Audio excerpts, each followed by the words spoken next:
The following is a special presentation of Tony Kurre Radio.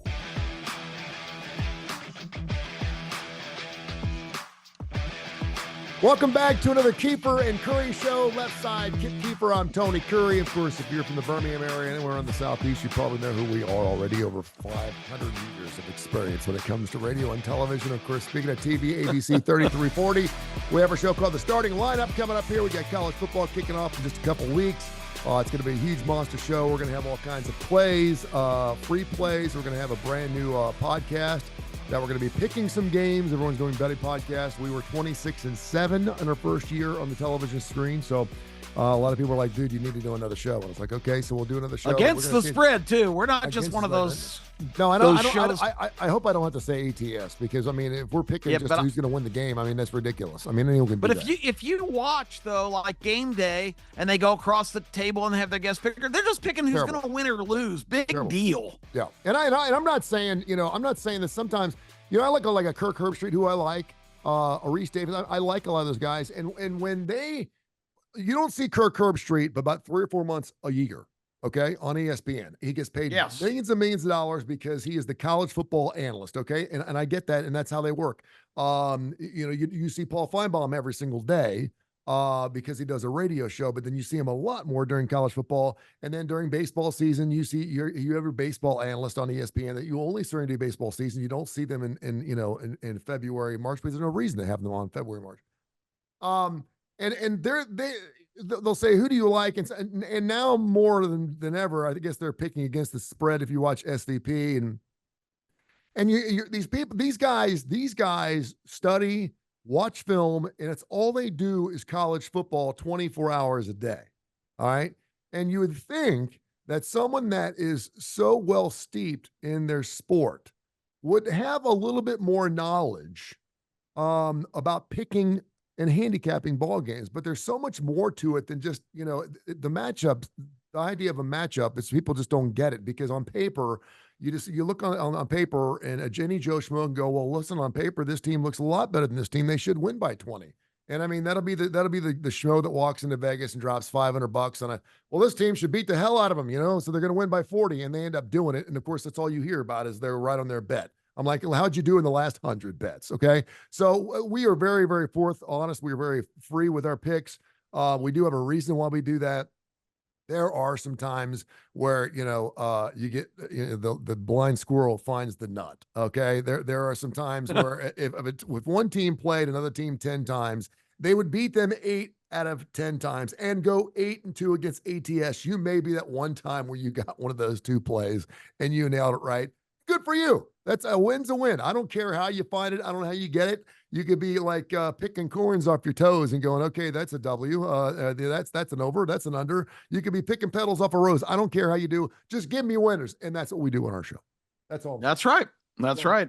All I'm saying. So we'll break down some film. We'll look at some things. Kai Gregory's also going to be joining us for the show. So we'll look forward to that. Olympics over. We're doing the show on a Monday. Ended last night. I actually watched the Peacock Network, so I was watching some of it live. They were a good 6-7 hours ahead of us.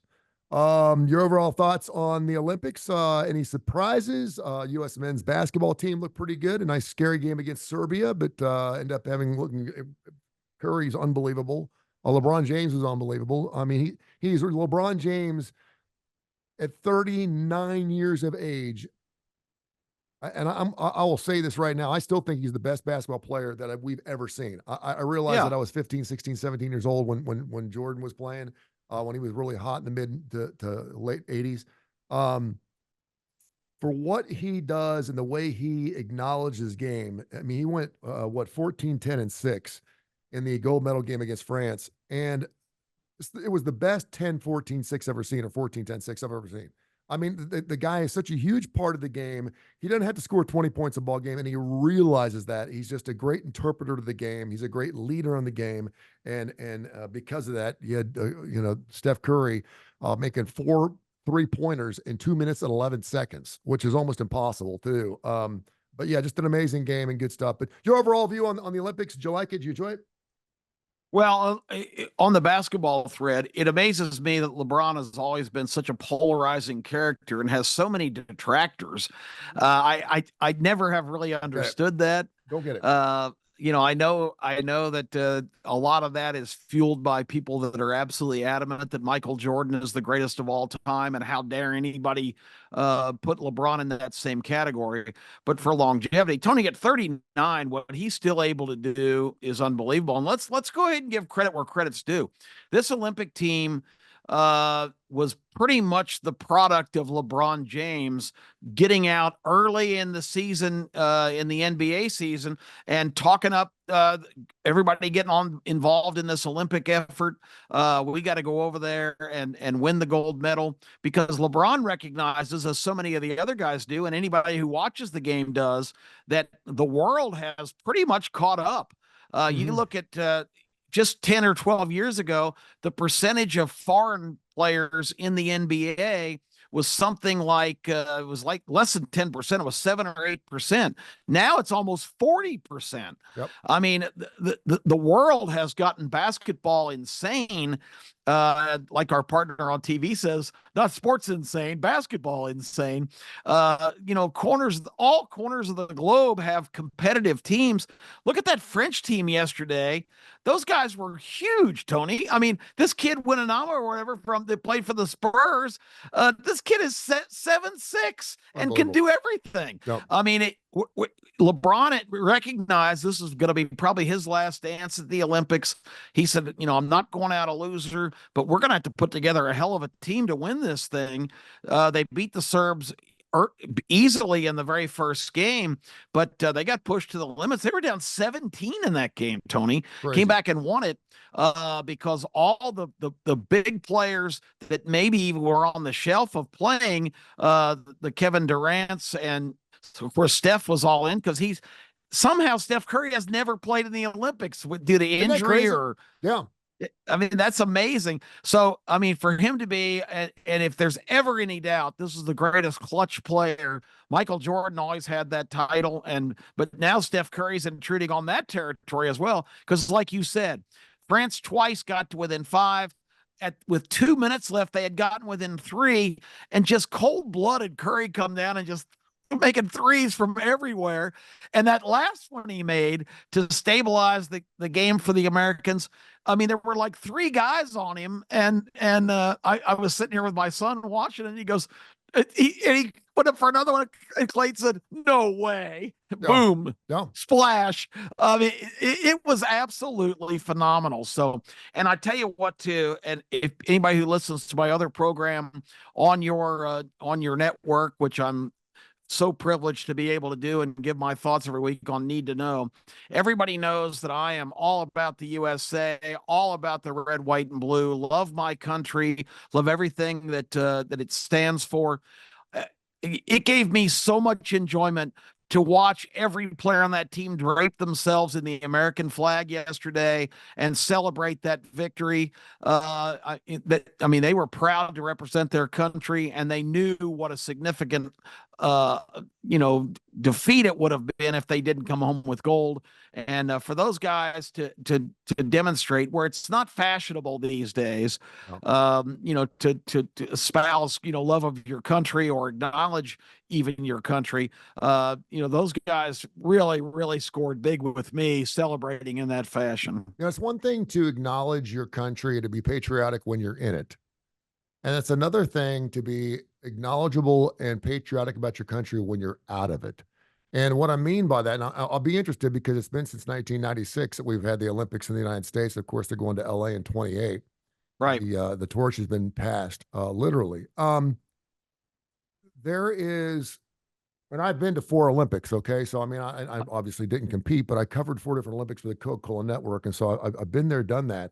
And I'm just telling you, I went to Atlanta, but also went to Lillehammer, went to Barcelona, I went to Albertville, France. And when your team does really well on it's like winning an away game. I mean, it's like going into someone else's country, but you're doing it 120 times over. It's really hard to describe. It really is. And I mean, I could see where, you may be standing on the pulpit in the Coliseum in 2028 in the United States the national anthem may be playing, and you may not shed a tear, but yet 4 years earlier, you may have been over there just getting out of the Seine River, and you're just and not from the acidic or the stuff burning your eyes, but you're actually crying because you're Yeah. hearing the national anthem. It's just a different thing when you're playing your national anthem in a faraway place because you're the best. The one thing I And how about that crowd yesterday in yeah, Paris? I mean, you talk about winning in hostile territory. That was well, this revved up a crowd, and they never. The reason the French had such resilience, I'm convinced, in that game is because the crowd was just willing them to hang in there and keep fighting. And they it's got to crazy. within 3 there with 2 minutes to go. I thought the American team was in real trouble. Thank God Steph Curry did not have that opinion. Well, and you know what? I mean, I love it. I mean, I know most people that It was watch Alabama great. Auburn It football. made it all that much better. I've thrown this question out, and I didn't understand it when I first moved here. But first of all, you get, are you in Auburn, Alabama? And then you answer that question, and I always thought, would you rather see your team win by 40 every week, or would you rather see your team win every week by 2 or 3, or occasionally have that game that's tough? And most people here would say, beat the shit out of them by 30 every week. Every week, I want to see them beat the hell out of 40 points. And I mean, I don't find that enjoyable to watch. I don't find it fun to watch a team get beat by 40 in Olympic style basketball. Obviously, I want the Americans to win, and I want the United States to win in everything. But yeah, that is nice to see Serbia give them a push and France give them a push. If anything, it seemed like it's a little fixed. I mean, you knocked out Serbia by 35, and all of a sudden you're losing by 17. I mean, how's that possible? How is that possible? When you're playing the same exact game, don't tell me we don't know how to handicap. I'm sitting there watching, and I'm going, what in the world is going on here with this basketball team? Are they going to lose this game after they just beat them by 30? That's what makes it so much fun. I'm glad the rest of the world is coming up. I don't know if the rest of the world's coming up or we're coming down or a little bit of both. The one thing that I really acknowledged a lot of this time, and I watched more Olympics this time than I probably did when I actually went to 4 different Olympics. Um, my son loves the Olympics, and he loves watching Which is everything. awesome. He thought the breakdancing thing was super cool. I did too. He loves the skating. He likes the X Games. He's into that kind of stuff. And I was really surprised by how passionate and how emotional how many athletes got after winning bronze medals as opposed Hmm. to gold and silver. And it's something that I had not seen. I saw several places. I even was watching some fencing, and I saw these people, and they were so excited. They were so happy that they had won a medal, period. And you're thinking to yourself, we're taught in this land, coming first or forget it. You never remember who wins the silver or bronze medal. You remember who wins the gold medal, right? You never remember who loses the Super Bowl. You always remember the winner. That's what we're taught in this country. You win or you're nothing. You're second best. It's so cool to acknowledge a game where not every kid has to get a trophy, but you can come in third. And for that person, that's as good as I get goosebumps right now. That's as good as coming in first in anything else in life.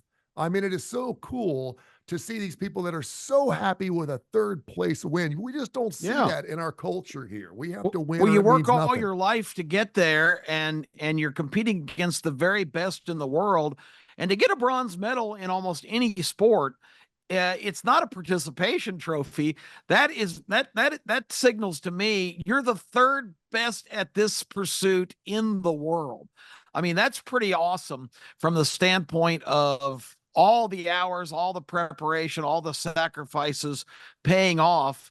Especially when you just know that you've got to go there and be your very best. If you're kind of considered in that kind of middle group, usually you already know going into the Olympics who is favored and who has been dominant, and you kind of know who the top tier guys or girls are in a particular sport.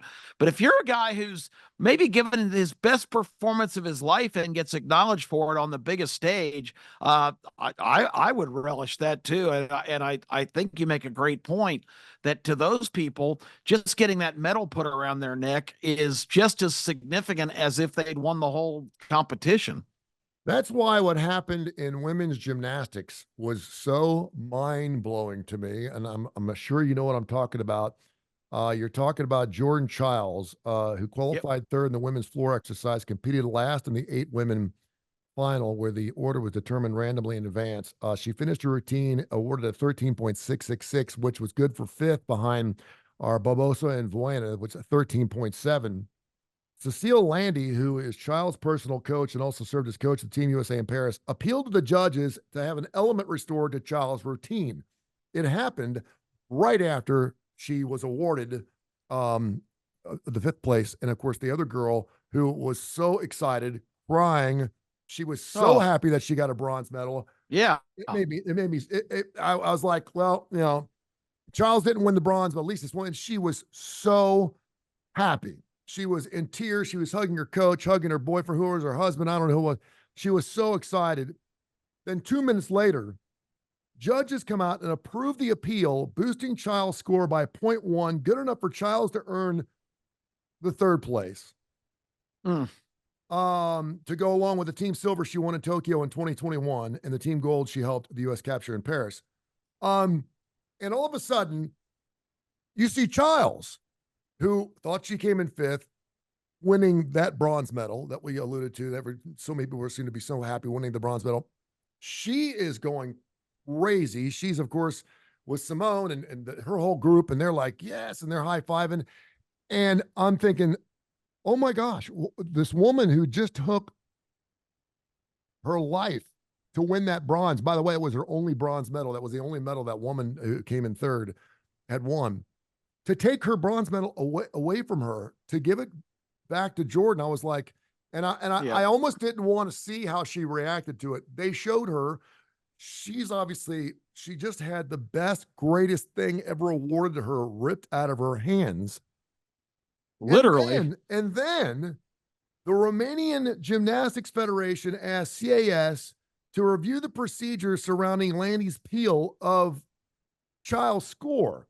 International Gymnastics Federation, FIG, guidelines require coaches to make any appeal of score within 1 minute of the score being posted. The appeal was granted and given at 1 minute and 4 seconds.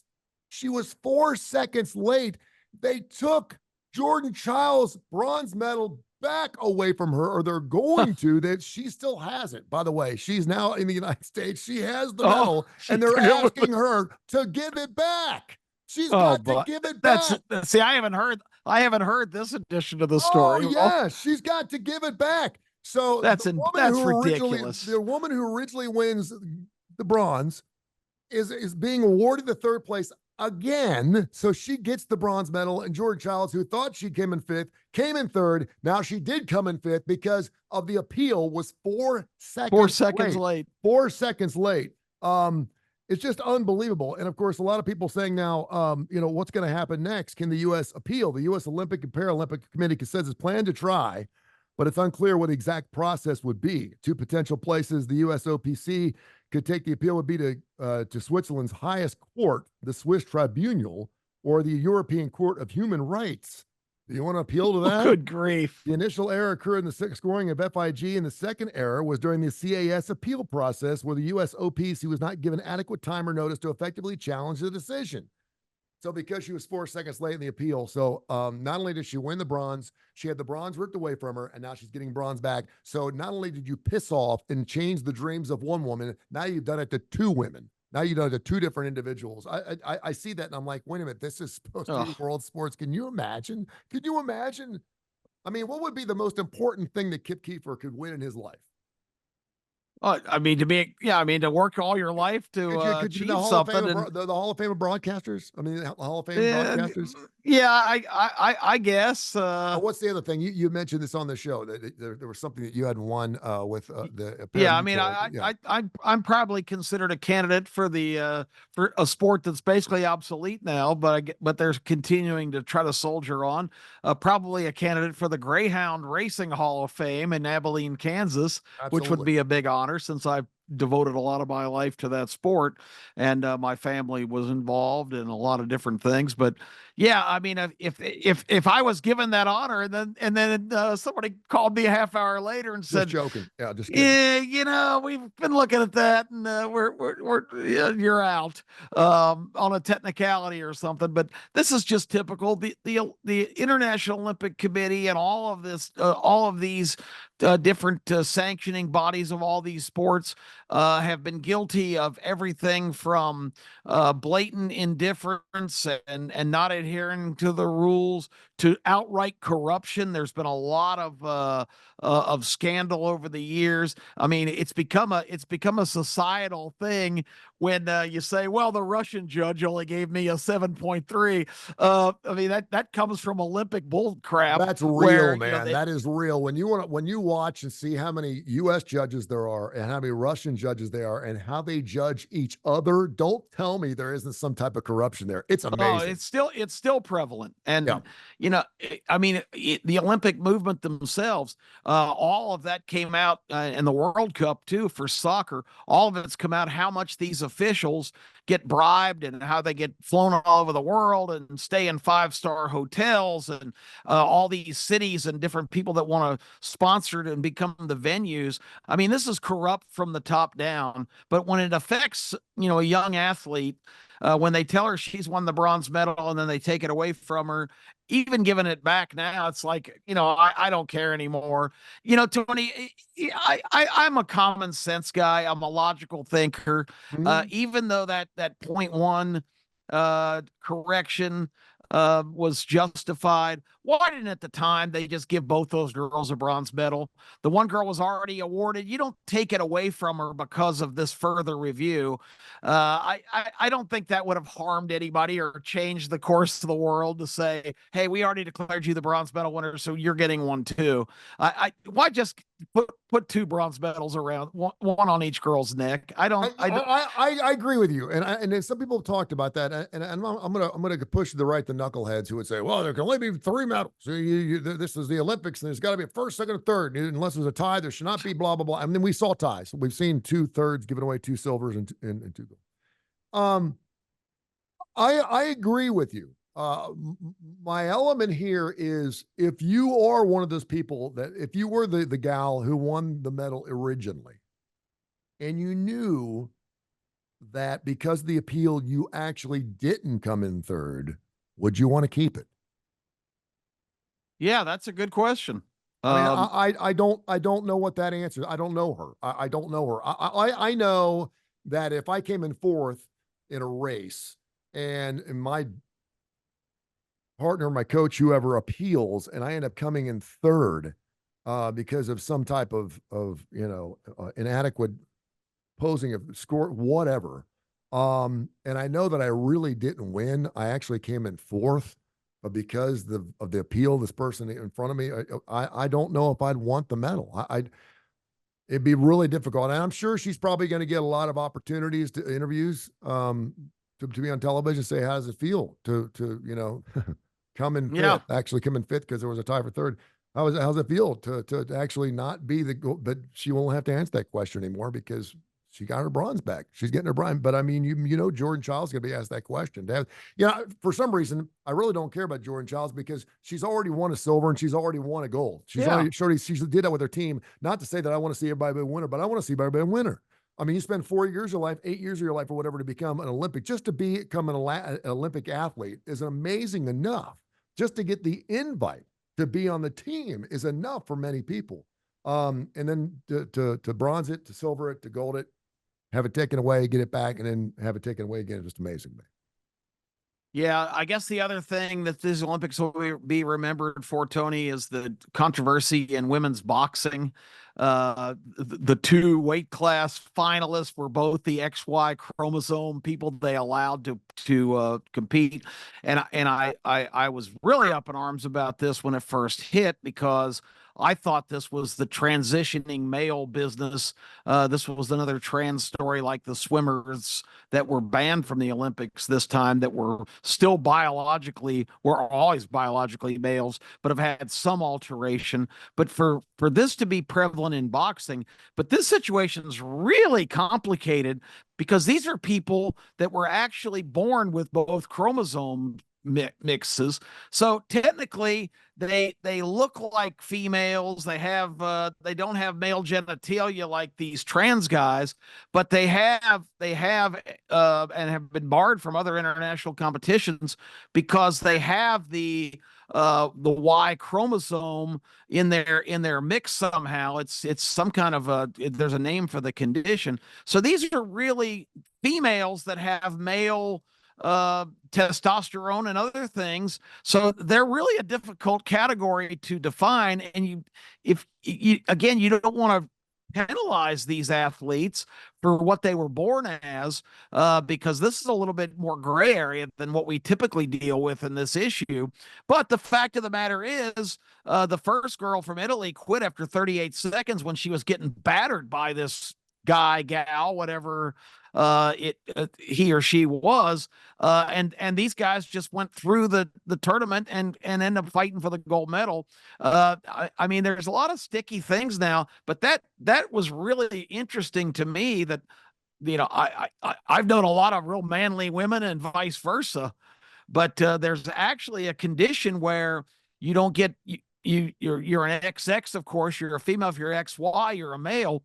But these are like XXYs, and that's really something that people are going to have to really give some thought to, because in other sports where it's like track and field or lacrosse or some kind of team sport. But in boxing, if you have physical attributes that make you superior, you should not be allowed to compete, in my opinion. And again, I hate to shut anybody out because it's not their fault, but when you can do damage to somebody and inflict physical harm like in boxing, there should be no parameters for anybody other than an actual female to compete. Yeah.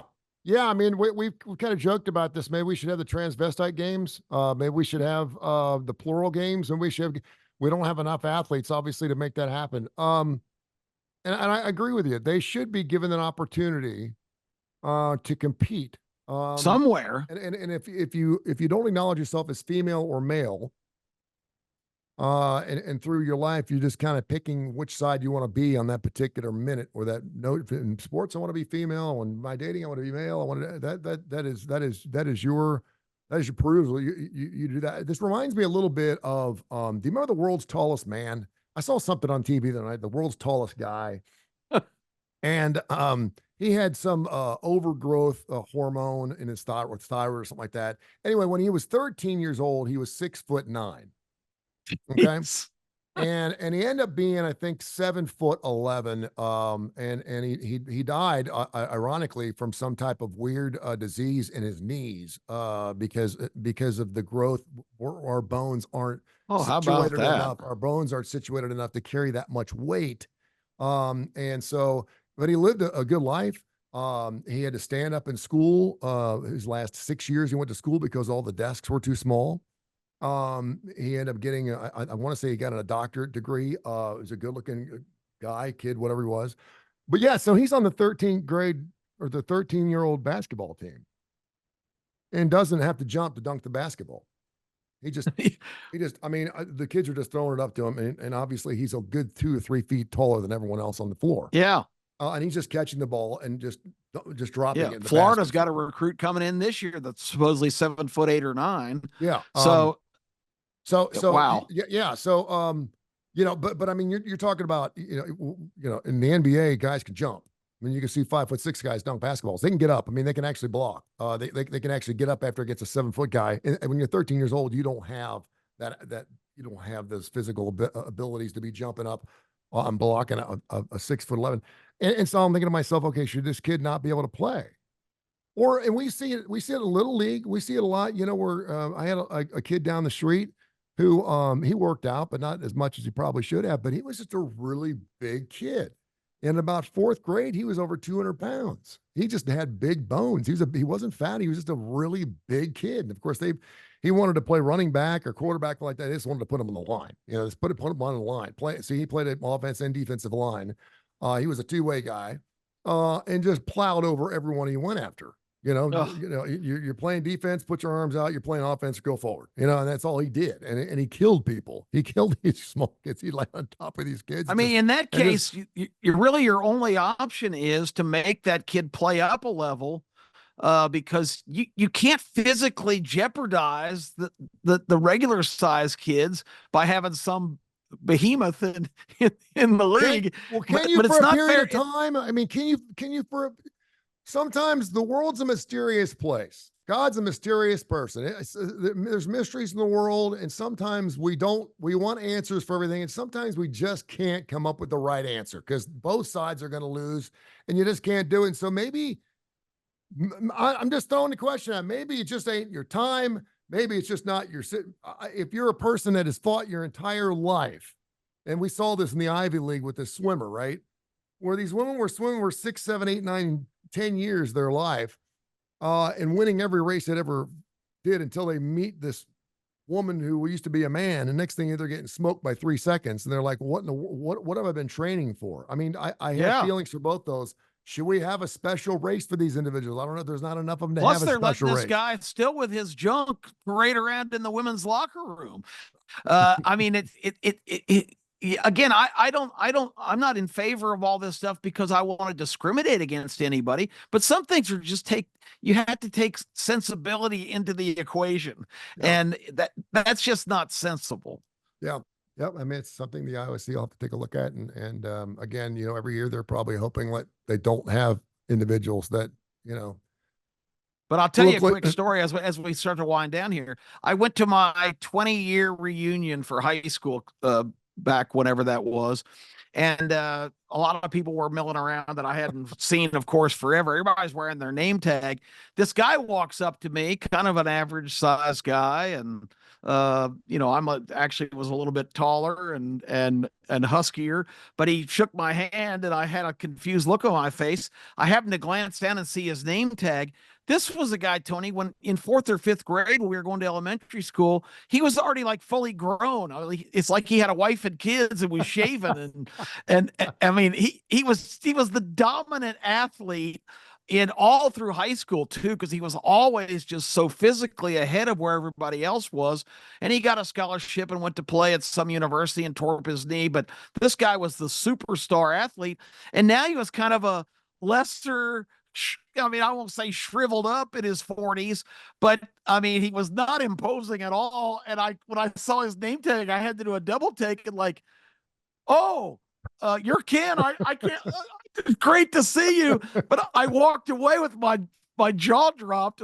I can't believe, that he reached his peak at like 17 and he's declining like he's a 70-year-old man now. I thought you were going to tell me he turned into a woman. I was like, oh no, please. No, I don't have it. Not quite that good a story, but but the fact is, I think some of these people that, you met my friend Mark Random from Atlanta. He was another guy who was like fully mature at 13 or 14, and he got grayer a lot faster than all of us did. And Mark's still a really good athlete. He's a tremendous golfer. He had his knee repaired recently, but Mark was another guy who matured really, really early.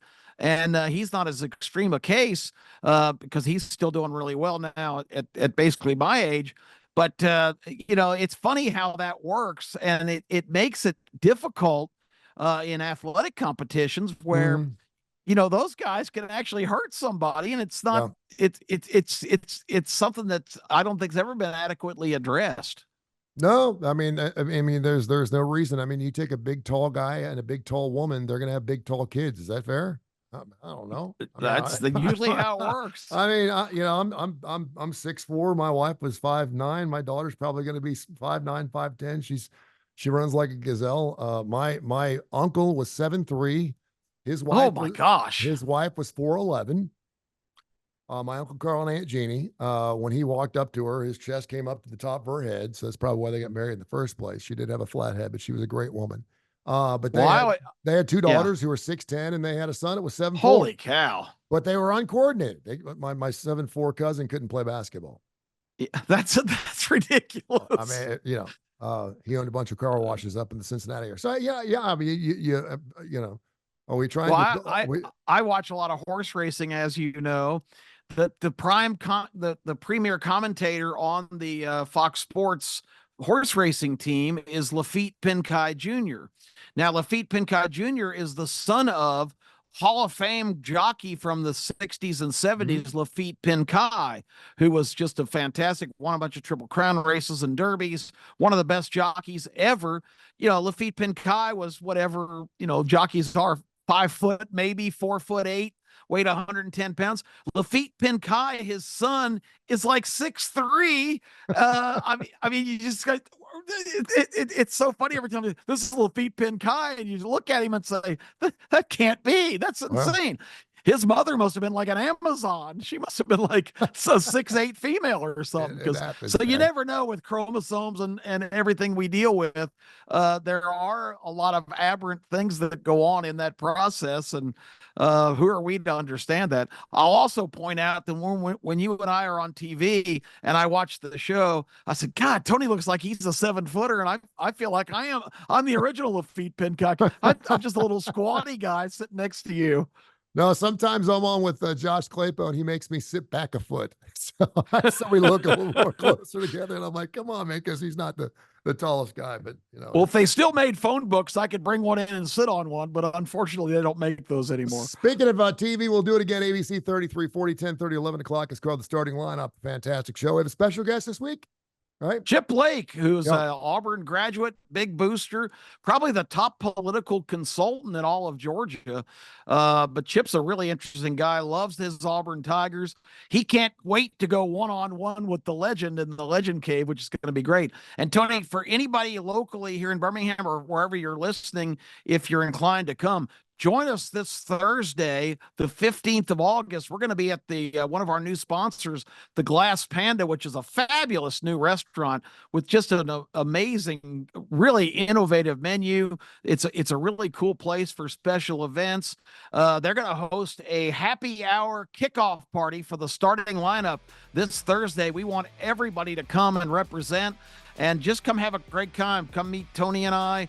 The legend will be there. We're going to have a great time on Thursday, 5 o'clock, the Glass Panda in the Brock's Gap Shopping Center. You can get all the information at GlassPandaEats, EATS.com. Fantastic. Thank you, my friend. Till next week. Yep, we'll be back again. Keefer and Kurre, right here on the TKR Network.